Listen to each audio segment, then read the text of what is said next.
Okay. Hey, everybody. Welcome. This is Mark coming to you from Baker's Green Acres and the Anyone Can Farm live chat. And tonight we are going to be interviewing Preston Whitacre. Preston comes to us from Ohio. He's a permaculturalist. And before we begin our interview, I want to point out that our show tonight is going to be sponsored by the Anyone Can Farm Homestead Hog Harvest. And we have a real quick commercial to show just to get us in the mood. And this just came out, and it's been getting a lot of replays. So without further ado, you just stand by, Preston. Okay. Here we go.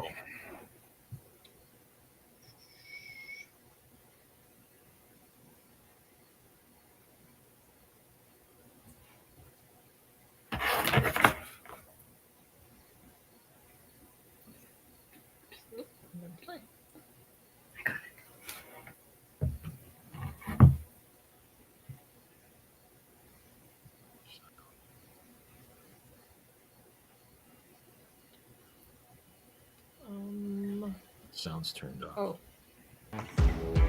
Let's start it over.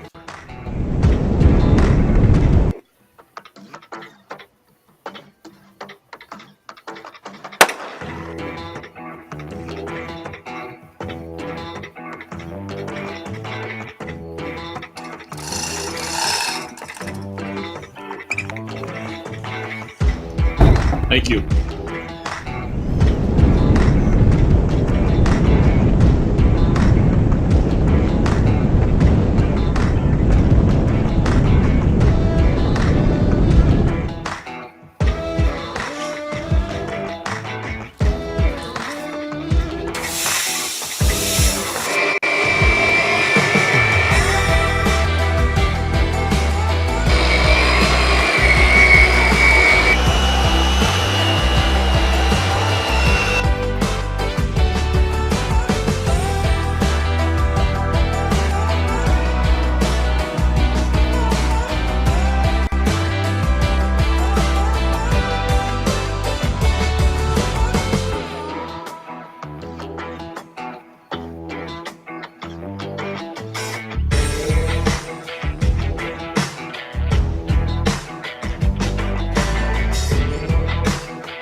Johnny Fever.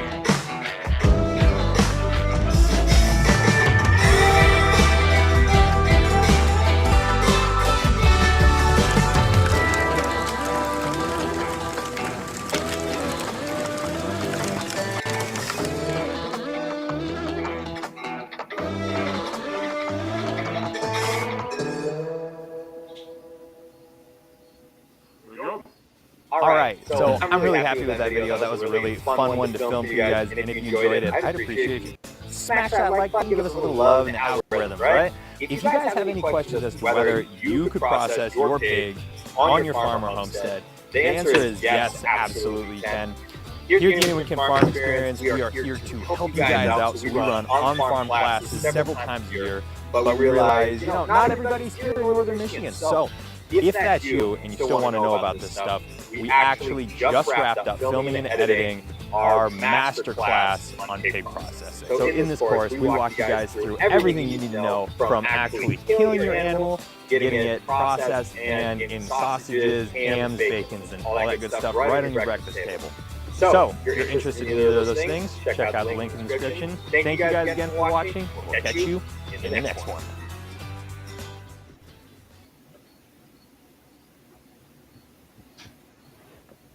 There you go. You're back up. How'd you like that? That was great. Yeah. My second oldest son, Joe, is the one that's working with us on this project, and he's the one that put that together. So, Yeah, I really like that. yeah, it's cool. All right, my man. I'm really excited about this interview. it's kind of a human interest thing. I mean, we're all about homesteading and farming. And now we've got a guy, I think I got some bad poop though. I heard that you were 14, almost 14. So that would make you 13 then. Is that correct? Yeah. Yeah. Okay. All right. That's cool. So I've been thinking about this interview all day as I've been going about my duties here, and I have the first question that I want to ask. You could be doing anything, but why have you chosen this? Why have you chosen this? I just really enjoy the homestead, and from a younger age, there's been multiple things that I've wanted to do, and I've always wanted to do something. For a while, I wanted to breed dogs, and then it slowly developed into having a farm. I wanted chickens, and then after getting chickens, we had cattle and we had pigs, but I slowly developed into the whole farm. Slowly, I raised the chickens at first, but then slowly I started doing more with the pigs and more with the cows, and now mainly I run the whole farm. But I just really enjoy doing this, and I can't see myself doing anything else. Okay, that's pretty cool. So are you homeschooled? Yes, I am. Oh, you're one of them, huh? We're homeschoolers too. It gives you a lot of time to be able to explore other things. It does. Yeah, so I'm totally on board with that. All right, let me ask you another question. Why did you think that it would be advantageous for you to come on this show and do an interview? What are you looking to? What kind of edge are you looking to gain? Well, I was hoping I've wanted to be on a podcast. I've been trying to find somewhere to be on a podcast, and I saw your guys' post the other day on Instagram that you were looking for people to be on the podcast, and that is what interested me to DM your guys' Instagram page and see where I could fill out a form to get on the podcast. I'm also hoping maybe this will spring up the growth of my YouTube channel also. Okay, well that'll definitely work. That will definitely work. So, you're gonna have to. Why don't you give us your channel now, so we'll get a smack of it. We want to hear it a few times so people can hear that. What is your channel? Whitacre's Heritage Homestead. Okay, Whitacre Heritage Homestead. And let's see. Let me check the spelling on that. That shouldn't be too hard. Whitacre. Yes. Okay, Heritage Homestead. Yes. All right, you guys, we can give this guy a hand, and I think we should do that. So get over there and subscribe. You want subscribers, eh? Yeah. My goal was to hit 200 before September, but I'm at 54, so. All right. Well, we should be able to get at least 100 tonight. All right. Oh, wow. We should be able to do that. Why not, you guys? Go to this guy's website and subscribe. Or it's a YouTube page? Yes, it's a YouTube site? channel. Okay, YouTube channel. All right. I have a YouTube channel too. But Yeah. being over 50, I get them mixed up all the time. YouTube and Facebook and all that stuff. Mm-hmm. But you know how that goes, right? Mm-hmm. Hey, I think that you could start making videos of the things that you do, and I think people would really dig that. I'm going to go and subscribe. You watch. Thank I will. you. Okay. So can you bring us up to speed what processes that you are doing on your homestead now? And then I'm going to follow that up with, the upside of those processes and the downside of those processes. And then I'm going to ask you after that, okay, where do you see yourself in, say, 2 years and then in 5 years? I'm leading, Okay. this. So people out there in TV land can get an idea of, what you're doing. Because, believe it or not, Preston, there are people that want to really do this, but picking a starting point can be a challenge. It really can. And you're a guy that you've done it. You've done the thing. So you have the power to pass on to people that are listening. So you really have a lot more power than you know here. So go ahead and give it to us. What are the processes that you're doing?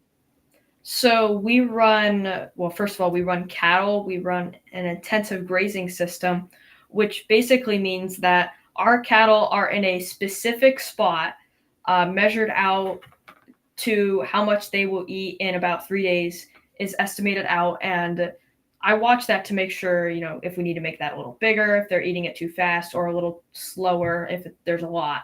And I'll make it bigger. So we run those cows on there, and I expect that grass to be about this tall by the time they leave there. And it's pretty tall when they first go in there. So I want them to eat it all down, and I want them to poop. And that leads into the chickens. So the layer hens come in, and 3 days after the cattle leave, and they go through and they eat all the maggots out of the poop, which also spreads the poop out of the field, which keeps it cleaner in there. And then afterwards, I usually run meat birds, Cornish crosses through there in Joe Salatin's chicken tractor.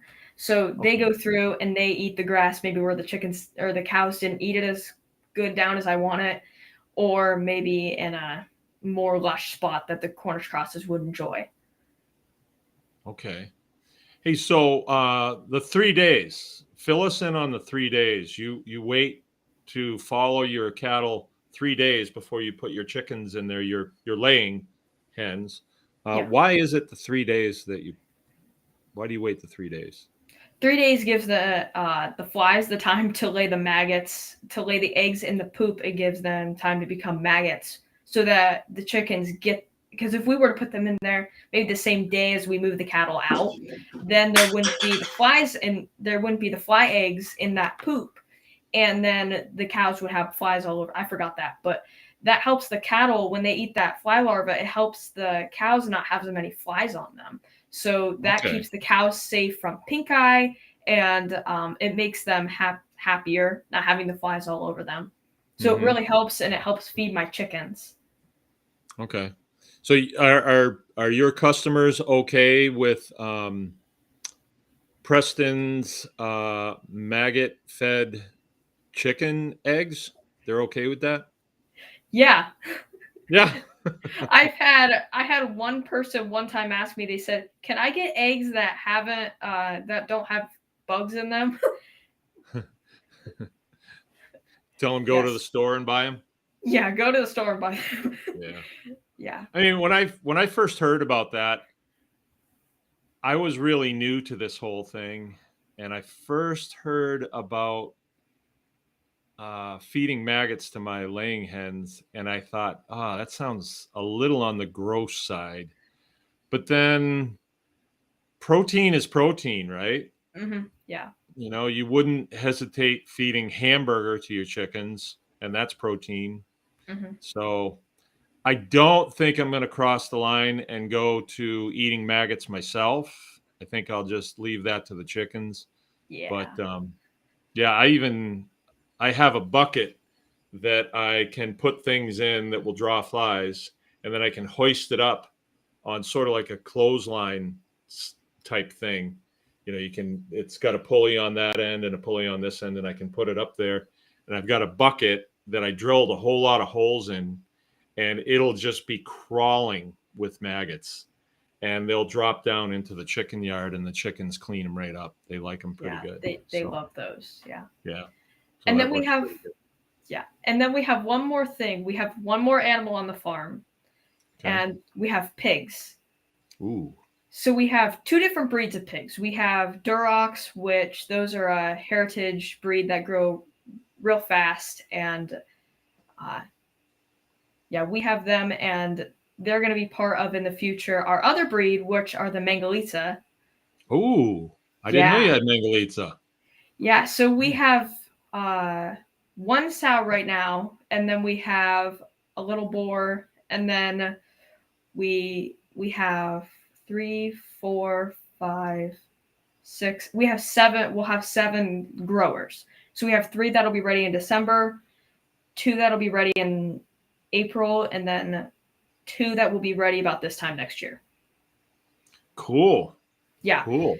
So we run them through our woods, and we slowly we take electric wire and we put it out there, and we give them. It's like the cattle, though. We graze them on spots that are very heavy forest areas, and they help get rid of all the bramble and everything in there, and then it makes them happy, and it weeds down on our feed bill for them.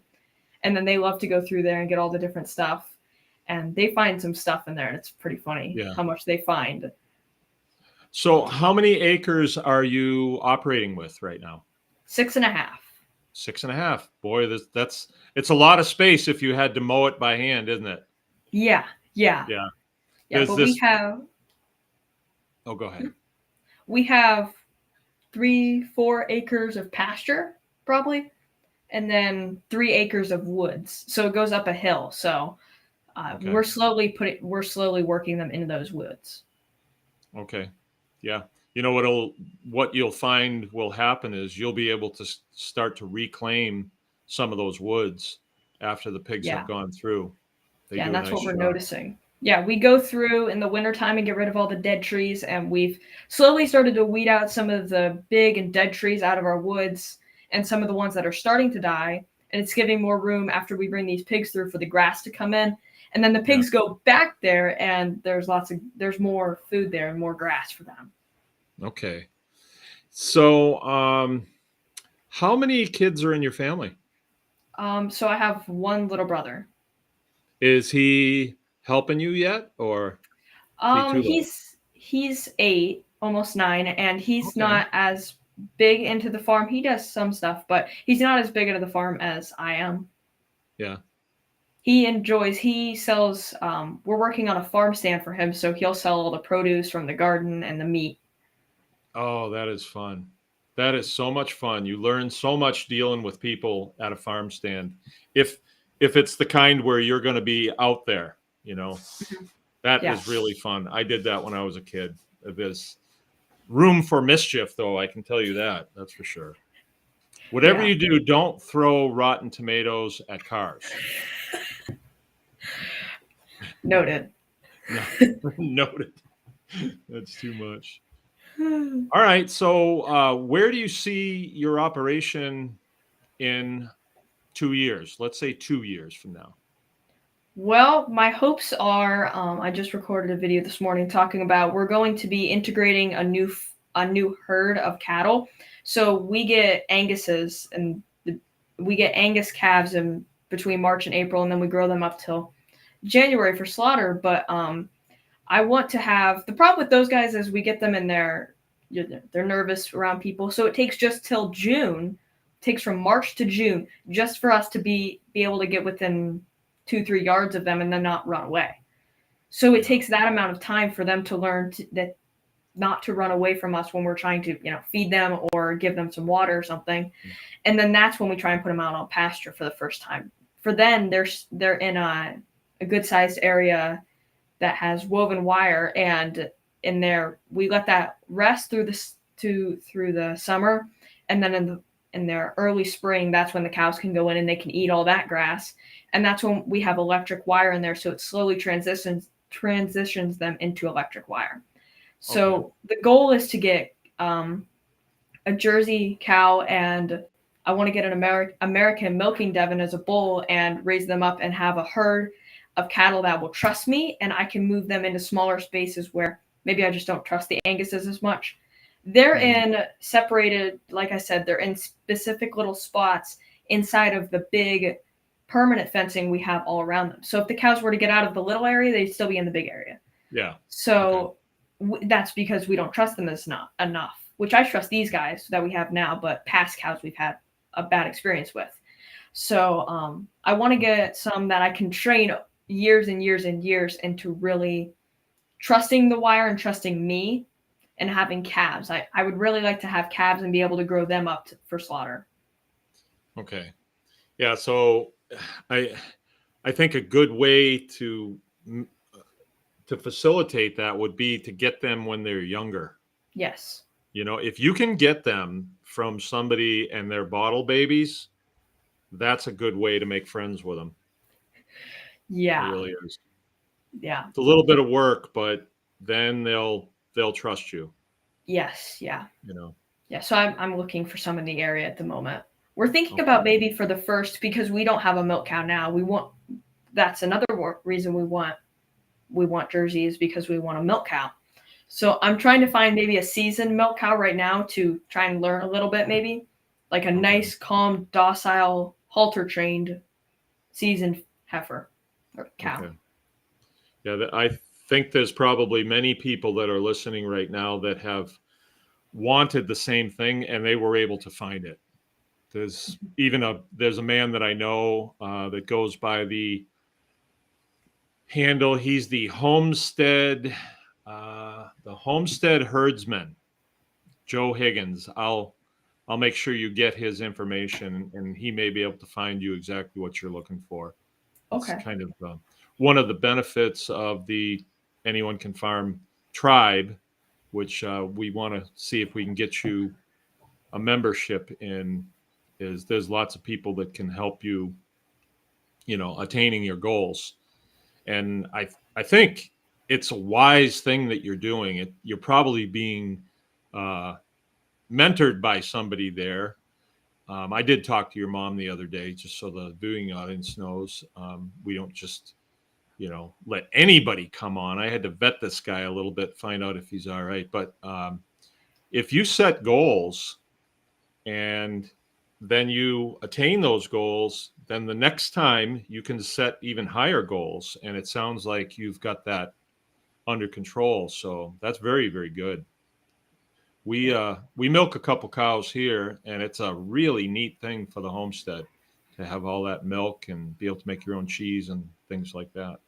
Yeah, that's what I'm really excited for. We have some goats that in the future we're going to be milking, but for now, I've wanted to get a milk cow. We've had this farm for 3-4 years now, and from the start, I wanted a milk cow.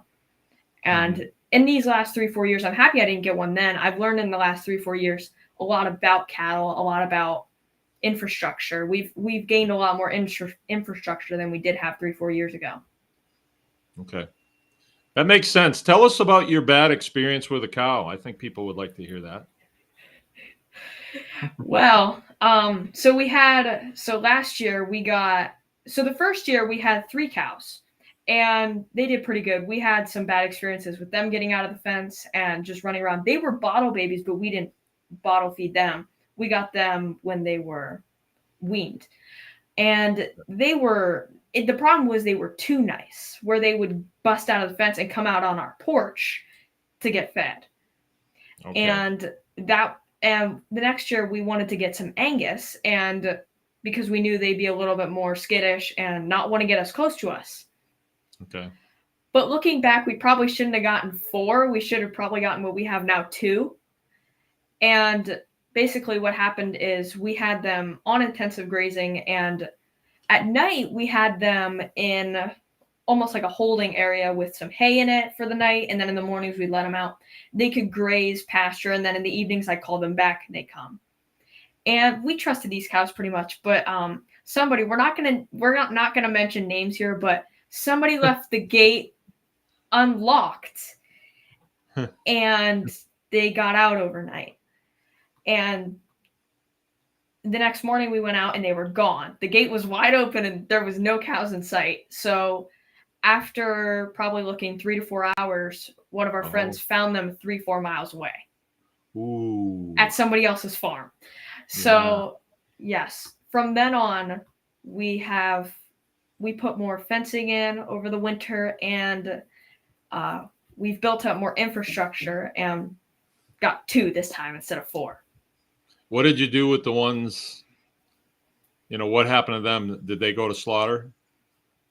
Did we get them back here? Well, I'm sure you got them back, but you don't have them there now. Like, did they go to slaughter? No, those were feeder cows. Okay, so they're in the freezer? Yeah, we processed them. Yes, yes. Frozen? Okay. Mm-hmm. All right, well, live and learn. I've had that happen. I had my entire herd wound up at my neighbor's house, and I had to go over there with a trailer and bring them home. Oh, yeah. Because it would have just been a train wreck to try and get the whole bunch of them to come home. Yeah. It happens. Yeah, we've also had bad experiences with pigs too. We had pigs we were trying to get into a different area, and we had an electric wire corral to it, and basically we put too much pressure on a pig, and instead of going straight, he just went right into the fence. Yeah. And we had 6 pigs out, and not the most trustworthy. So it was probably a solid 2-3 hours of us trying to get them back in. Okay. And we learned a lot from that too. Okay. And my mother was also gored by one of our Mangalitsa boars that we don't have anymore. But he got out. He got out one night because one of the other sows was in heat away from him, and he could smell her. He busted out of the area he was in. It went to her, and it was getting dark. We didn't know that this was the reason. He's gotten out before, and he's really nice. So we just took it as, oh, he's out. We're just gonna go get him back. And my mother walked up to him, and he sideswiped her and put his tusk in her thigh, and she had to go get stitches from it. So we've had bad experiences with pigs. Yeah. Yep, and that usually happens when you have a sow that's in heat. Yes. Yeah. That happened here too. Got my wife Jill on the leg, and it was a very similar situation. And they'll do it to you too, because they'll see you as a potential rival. Yes. And actually, what they did to my wife was what they will do to other sows. They'll kind of push them around, and they do that to women. They do it to women. So you have to be really careful when you're in with them. Yes. And with the Mangalitsa and their tusks, you can take care of those. You can. Yeah. It's not pretty, but you can take a hammer to them and just break them off. Mm-hmm. Ooh. Yeah, it's not too pretty. Yeah. We've got somebody in the tribe right now. She's probably listening, and she got a pig from a friend, and he's a real nice pig, but he's got tusks, and he has carved up her sows terribly. And so she's going to have to get somebody to take care of those tusks. Mm-hmm. All right. Well, let me go. I haven't even gone to the questions that we have. Haven't even started. This is really great. Okay, so the first question for people, this is probably for people that are coming in a little later. How old are you? I am 13. Okay, so this has been going on. You were probably 10 when you started then? Yeah. 10. Wow. So your brother should be coming in now. Yeah, hopefully. Okay. Do you run the farm by yourself? Yes, mostly. So, my parents both have full-time jobs, so I run the farm mainly by myself. So I run in the mornings, I do all the chores by myself. I feed all the animals. I usually have a camera with me, so I'm usually recording.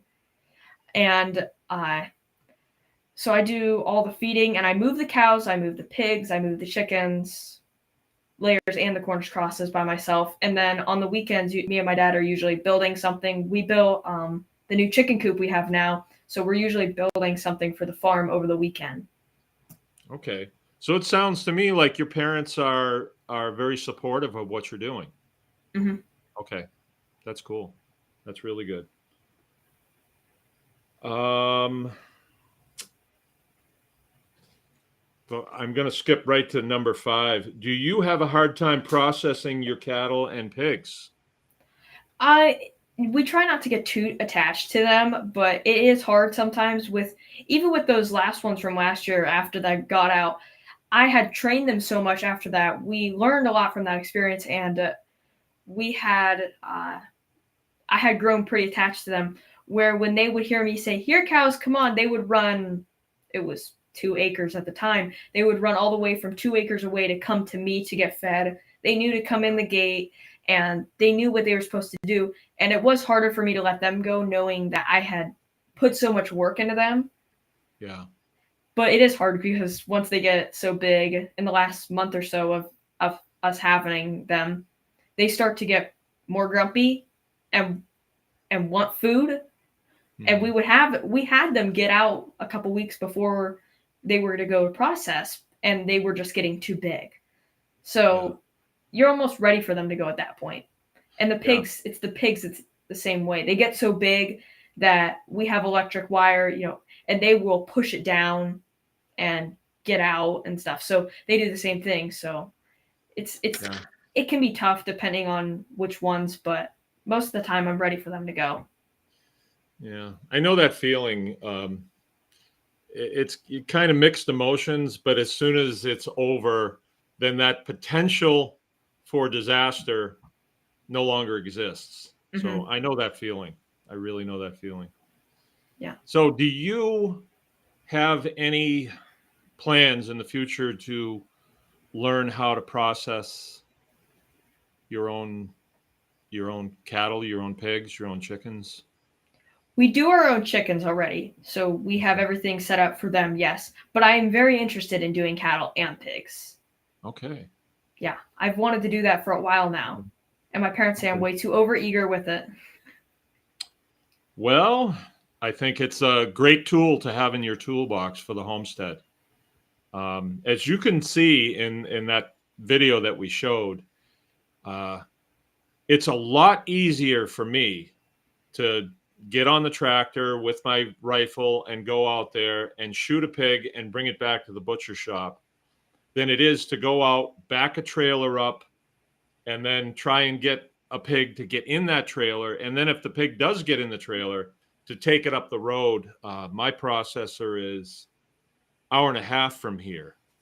And, then you drive all the way up there, you drop the pig off, and then you got to come home. So there's 3 hours out of my day where I can have that pig processed and in 2 pieces laying on the table in an hour and a half.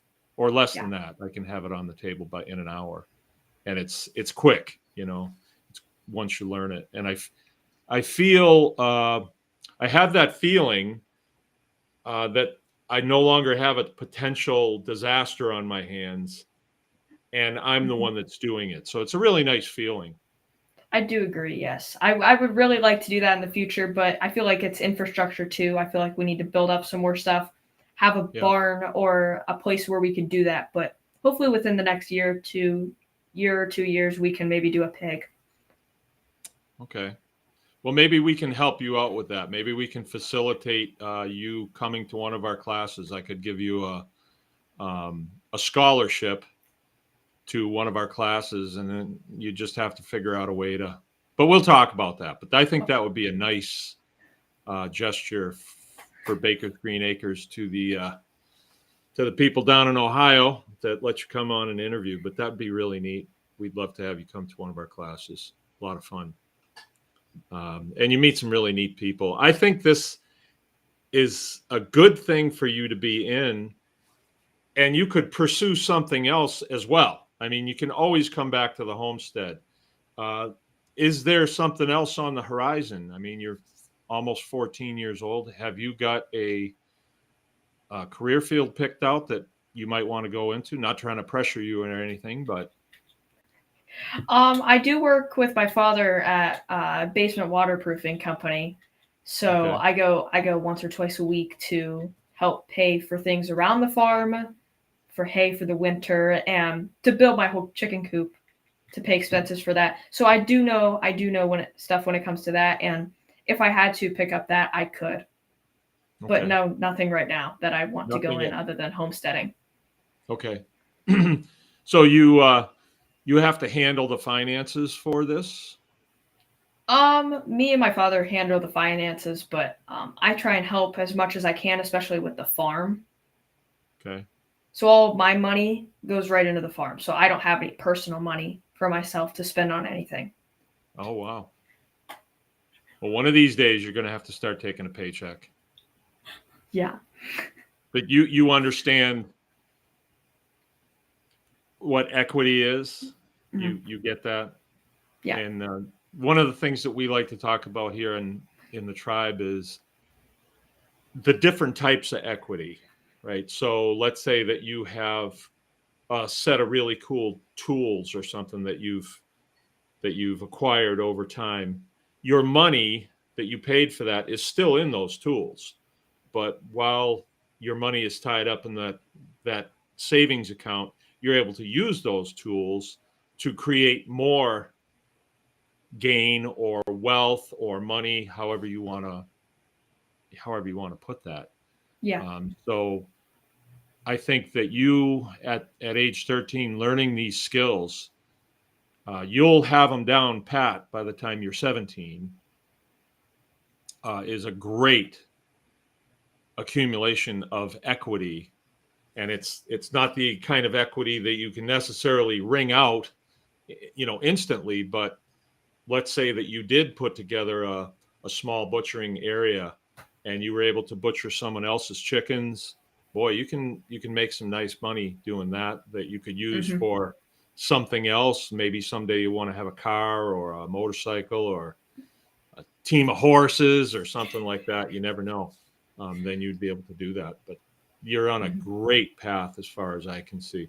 So I'd like to put it out there to the tribe listening that if there are any questions you guys would like to ask Preston, let it fly. And I'm going to back up a little bit here. Oh, my mouse ain't working. I'm going to back up a little bit here so we can look at some of the questions that we have.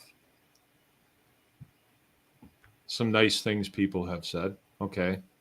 We have Belva Rockwell with us. We have Jay-Z with us. Declare Homestead. We have Autumn Acres mini pet pigs. I think that's your mom, isn't it? Yeah. Okay. Because she put up Whitacre Heritage Homestead. That's really nice. And let's see.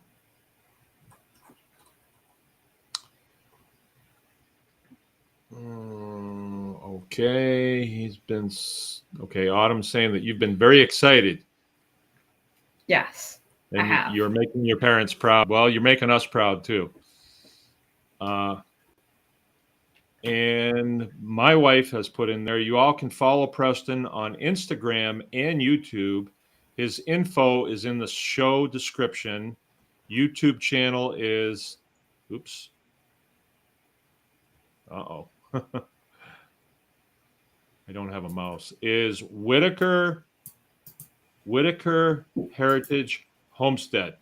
One word. Okay. And then we've got a lot of positive input on this. Great. Andy Zumwald's with us. Sherry's Golden Pup 11FL. And that is your grandmother or grandfather? Yes. Grandmother. Okay. And she says, I'm proud to say Preston is my grandson. We are all very proud of the young man he has become. Oh, that's nice. And and then we got Vindicti's with us. Says no question, just saying you rock, Preston. He's saying you rock, man, you rock. Thank you. DeCleric saying very impressive, knowledgeable kid. Called you a kid. Thanks for sharing, Preston. Okay, Andy says I came in late, but what is the drive for such a young homesteader? Okay, what is the drive? What's driving you? Why are you doing this? People have said that. Yeah. Well, I just really enjoy the homestead, but if I had to say goals that really drive me is I watch a lot of YouTube, like other other homesteaders. Big one I watch is Justin Rhodes. Rhodes. Yeah, so I enjoy watching his content, and it's a crazy goal, but I would love to be as big as he is one day. So that's kind of what drives me for YouTube, especially. But you got to keep on the homestead if you want to be able to keep creating on YouTube. So yep, that I agree. Keeps me motivated. I think if we go by another thing here, a saying that was coined by let's see, Ralph Waldo Emerson. You could look it up if you wanted to, but he said, if you do the thing, you will have the power. If you do not do the thing, you will not have the power. So I would derive from that you're working on the homestead, your interaction with the animals, with the infrastructure, with the do's, the don'ts, the mess ups, like when the cows get away. You can speak about that with authority, so you have the power. So you got to stay with the homestead. Mhm. You've got to do that to have the authority to make this content. And so I think you should stay with it. I think you should really do what you say you do. And the time will come when maybe you don't stay on the homestead, but until then, that's a good place for you to be. Okay. Now I'd like to. Yeah, Andy Zumwalt is saying he was the guy that just asked the question, and then he said, "So he's a trigger puller," and that's another term that I use on here a lot. Andy's a trigger puller too. So is Beth the cleric. A lot of the people that are on here are trigger pullers, and that means not necessarily like a gun, but it could be, because a gun has a trigger. But you've set yourself up to do something, and then you do it. You pull the trigger on it, and then you follow through with the process. And you want to keep doing that. You want to develop that as much as you can. You make yourself a valuable person. Let's say we all get shipwrecked together on an island. Well, you want to be a person that is got skills and talent, and all that comes from doing the thing and being a trigger puller. Have you ever do any study of the Jamestown incident? Have you ever heard of that? Yeah. Okay. I've done some study on that. That type of history has motivated me, and I just wondered if you had been motivated by that as well. Mm-hmm. Okay. So how about I give you a little bit of time to just talk to us about what you see in our country, in our homes, our families, in our American society. I would really be interested to know your point of view on that. Don't look at me. You could bring your mom on too. She's saying no. Stop looking at me. Was that a tough question? Yeah. Okay. How about Sorry. this? What type of media do you consume?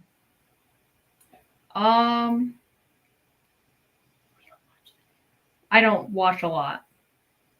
Okay. Do you have TV in the house? Yeah, but don't really watch it a lot. Usually I'm outside doing stuff. Okay. We like Andy Griffith. That's about it, though. We don't watch a lot of TV. Yeah, I watch a lot of Andy Griffith too. My kids love that. Yeah.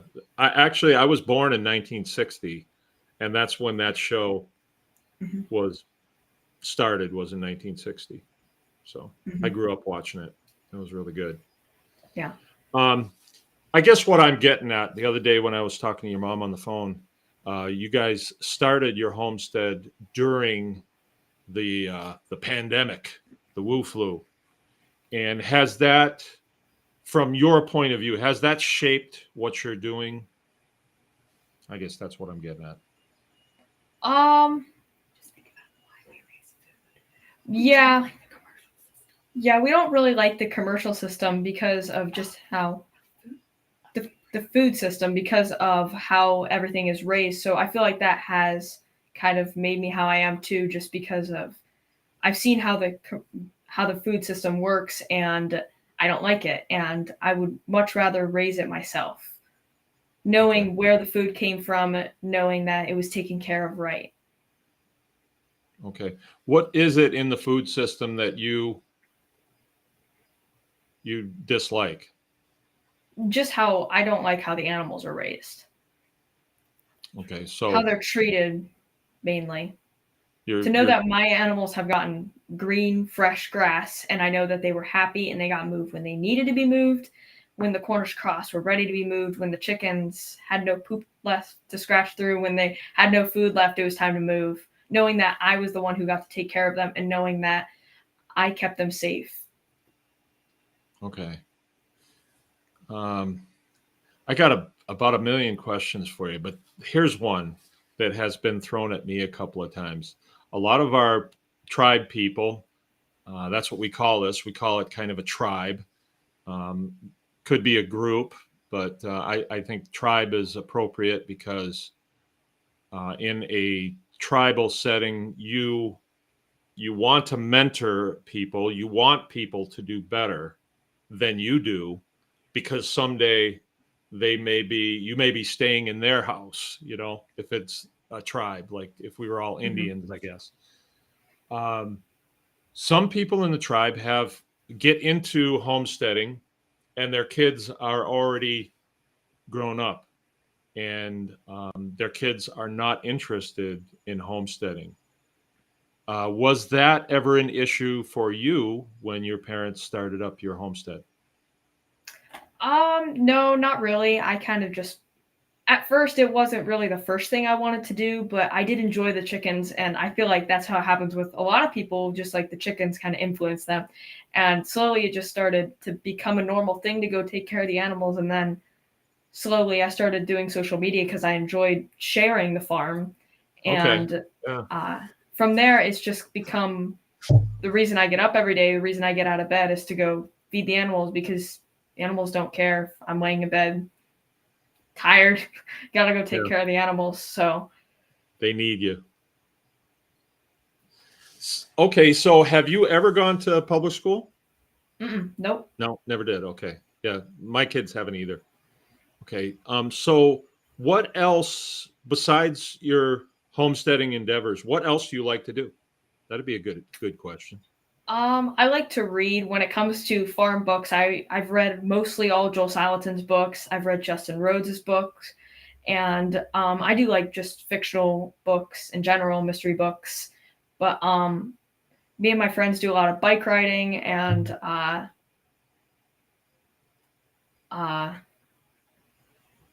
do a lot of hiking with my friends and stuff. So we go hiking, bike riding. And my cousins also have goats and chickens and stuff, so talk a lot about the chickens and the goats. It sounds like you guys are adventurers. Yeah. Mm-hmm. Yeah. I don't enjoy going out out of state a lot, but we have some good mountain bike trails around us and good hiking spots. So me and my friends go do that about once a month. Yeah, that's cool. I mean, there was a bunch of woods down behind my parents' house. And in my mind, no one had ever been there. That's just the way it felt like there was. And it was probably a square mile. And I would go a little further into the woods every time. And I remember watching this series on TV that it was about the Nile River, and the guys that were in the series, they were expeditionaries. They were going on expeditions. And me and my friends used to go a little deeper into the woods every time. And we found a brook, and we found, a place where people had dumped bottles and cans for years. It was an old dump. And we would dig through there and find these antique bottles, and we'd find old stone walls. And, I'm from New England, where the Revolutionary War was fought. And we just always had this feeling one of these days we're going to find a musket, or a bayonet or something. Never did. But the excitement of that. You might find one. Was there. Hey, you know what you ought to do sometime? Are there railroad tracks by your house anyplace? Mm-hmm. Yep. You guys go walking on them? Mm-hmm. Yeah, sometimes. Good. Are you a scrapper by any chance? Are you yes. Scrapping? You are. I did forget to mention that. I will mention this real quick though. we have a spring in our woods though, and kind of the same story for me. Like you, I would adventure a little bit more into the woods before we had a homestead. We moved here and built our house here, and just started exploring the woods a little bit at a time. And now I know where everything in the woods are. But we have a spring there where an old farmer used to dump all his trash. So there was fencing, like old fencing destroyed. There was old tractor parts. There was a hay rake. Neat. There was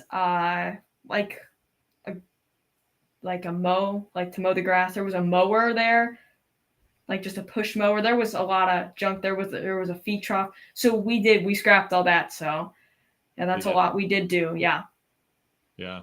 I'm really into scrap, and everywhere you go, you can find steel. It's everywhere, especially like on the railroad tracks. I'll do this with my kids. My kids think it's the funnest thing. We'll just find some railroad tracks where we can park, and then we just start walking, and then you pick up railroad spikes.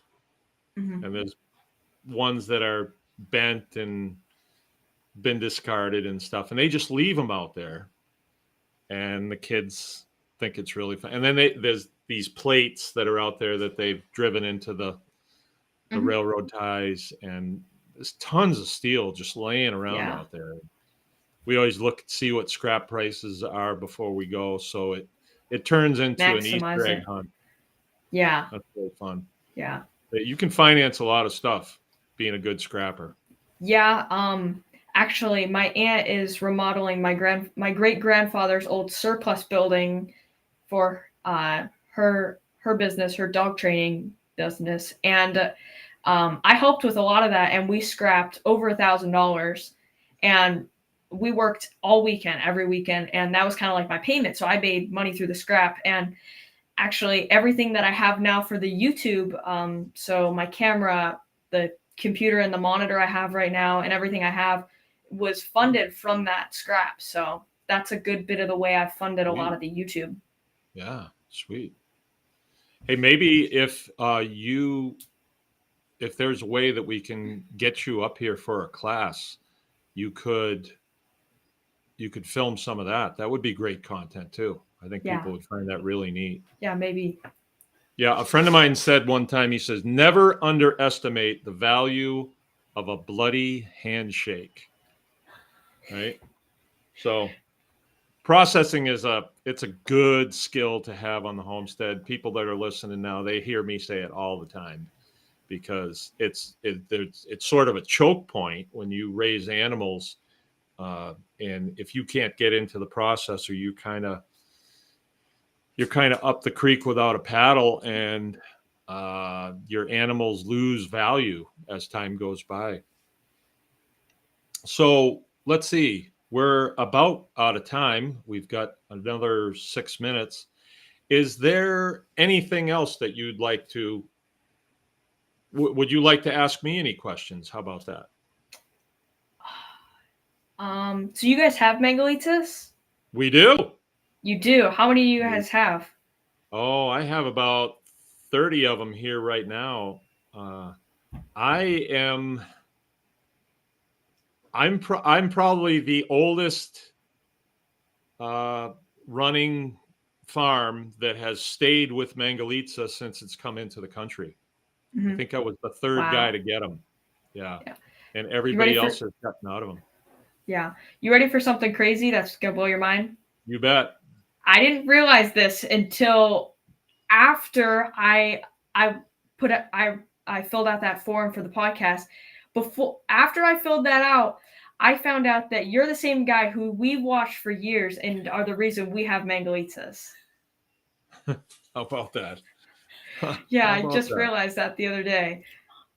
Yeah, my mom told me. We've watched you since the beginning. You're the one who showed us all about the breeding them and how to look for when they're going to have piglets and when they have piglets and stuff. Yeah. Huh. Yeah. There's no coincidences. There is no coincidence. No. You got to remember that in life. There just isn't. I used to think there was when I was your age, but now I know there is none. There is none. Is your family, are you campers? Do you guys go camping? No, not really. No? Okay. I want to let you know we have a campground on the farm. Oh, So really? yeah.